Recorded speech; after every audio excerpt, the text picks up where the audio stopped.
This morning, wide-scale protests in Russia against the war in Ukraine and a planned partial draft. More than 1,400 protesters arrested after taking to the streets in 38 cities. Young men chanting, "I don't want to die," for Putin.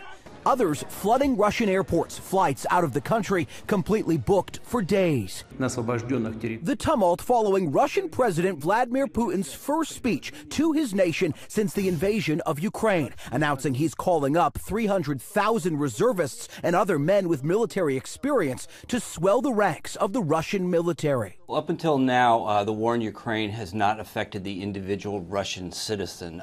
It's been the Russian military goes to war and the Russian citizen goes to the mall. But this changes everything. Putin is asking a lot of the individual Russian person. Meanwhile, Ukrainian troops continue pressing the attack, working to liberate regions in the country's east from Russian control. The Kremlin now planning to stage referendums starting Friday in the cities and towns it still controls, beginning the process of absorbing those regions into Russia.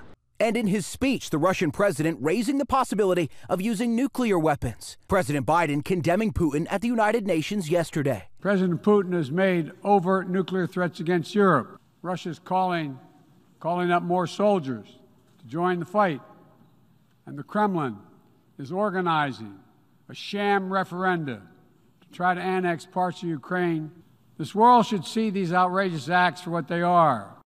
All of this after some good news out of Ukraine. In a prisoner swap, Russia freed 215 Ukrainian prisoners of war, including 2 Americans, Alex Drueke and Andy Huynh, who were captured fighting alongside the Ukrainian military. Jay O'Brien, ABC News, Washington.